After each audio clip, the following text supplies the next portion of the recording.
Decathlon présente YOZ, les petites histoires du sport.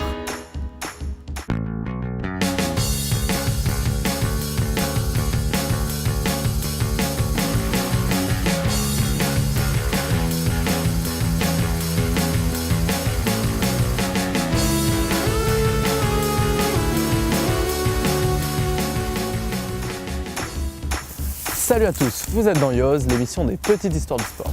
Aujourd'hui on ose un PEL, planeur ultra léger, plus précisément le parapente. Le tournant du parachute dans la pente s'opère en 1978 lorsque 3 parachutistes cherchent à voler autrement que depuis un avion et se décident à sauter une montagne. Ils fondent alors les Choucas. Chouka, c'est le nom qu'on donne aux oiseaux qui planent entre les cimes montagnardes des Alpes.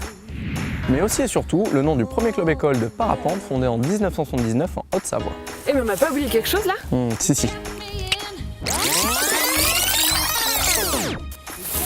Les origines du vol libre, il faut les chercher du côté de la NASA dans les années 1960, lorsque David Berusch et ses acolytes ingénieurs cherchent à faire évoluer les systèmes de descente des capsules spatiales. À La Réunion, on a point Chouca, on a point NASA, on a point tout ça là. Mais des oiseaux, des pentes et des parapentes, ça ne manque pas. Démonstration!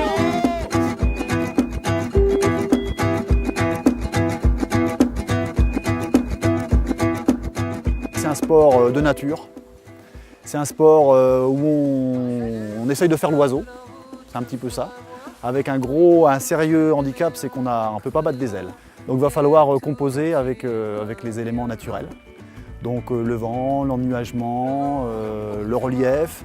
Alors moi dans le parapente, ce que j'aime bien c'est déjà le fait de prendre de la hauteur sur les choses, c'est une autre vision des choses.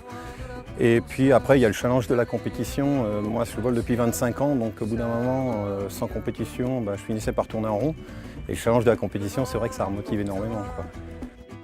C'est quand même un apprentissage assez long, c'est quelque chose qu'on ne connaît pas du tout, la masse d'air. On ne voit pas l'air se déplacer, c'est quelque chose d'invisible, donc c'est du ressenti. Et ça, c'est super long. Donc il faut être patient, il ne faut pas tout de suite s'imaginer qu'on va voler et faire des grandes distances. Et, beaucoup de patience. Qu'un parapente, il va toujours descendre à environ 2 mètres secondes, on va dire pour être simple. Donc il faut qu'on trouve, nous, quelque part, un endroit où on a une masse d'air chaude, des ascendances. Au moins 2 mètres secondes, comme ça on restera à la même altitude, ça va compenser le plané du parapente. Mieux encore, de trouver une ascension qui soit plus forte. Et là, on va prendre de l'altitude, tourner comme font les oiseaux, dans le thermique, prendre de l'altitude. Et arriver là-haut, on a un paysage magnifique, tout s'offre à nous, c'est un sentiment de liberté énorme.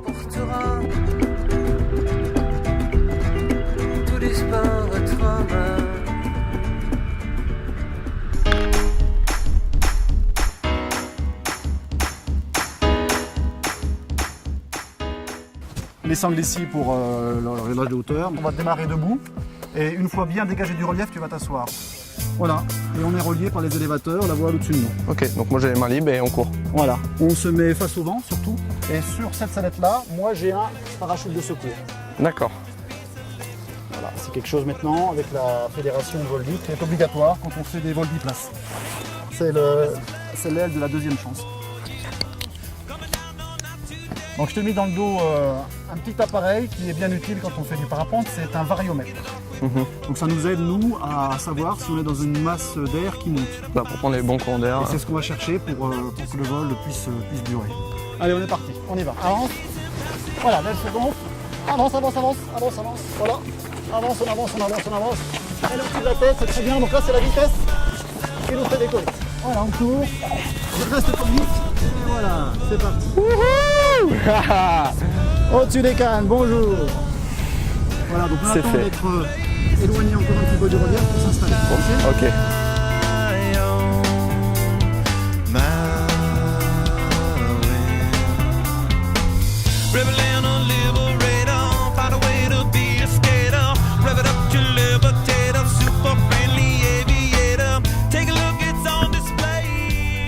Patrick, là tu prépares le matériel pour faire un vol un peu spécial, c'est ça? Oui, tout à fait. Avec un fauteuil. Avec un fauteuil, oui. Donc le parapente, finalement, c'est un sport qui peut être rendu très accessible. Accessible, oui, de plus en plus, et pour un public de plus en plus large. Et bon, là, c'est vrai que c'est un peu particulier, puisque ça s'adresse tout particulièrement au PMR, aux personnes à mobilité réduite. Donc ça leur ouvre quand même les portes du ciel et c'est très très agréable parce que c'est un public qui est très chaleureux. D'accord.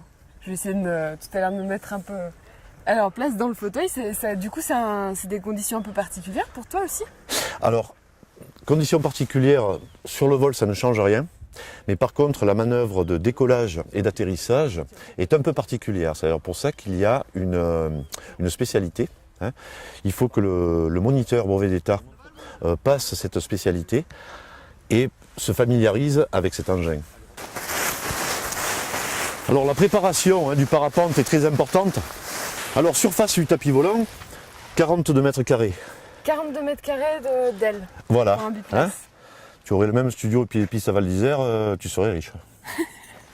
Voilà. Il fait 42 mètres carrés parce qu'on peut y mettre jusqu'à 220 kg dessous. D'accord. Mais par exemple, on peut encore manger du rougail saucisse. Mais par exemple, pour toi, 20 mètres carrés suffirait. Ben, reste l'installation dans le fauteuil, Marie.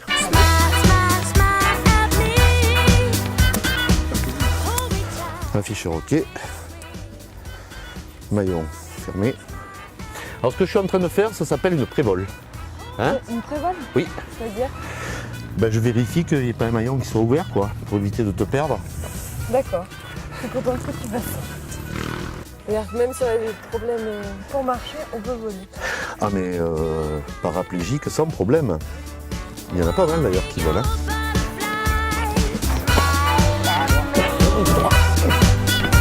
Je te remercie. Tu peux lâcher. C'est parti. Ça va?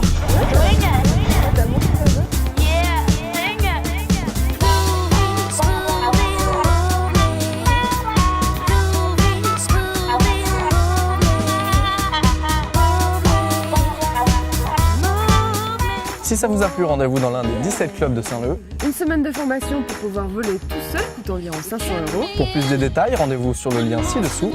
À côté d'un papang ou d'un paille en queue, à vous de vous envoler. Yo! 5 years I hoped against hope. Oh yeah. 5 years I hoped against hope. Oh yeah.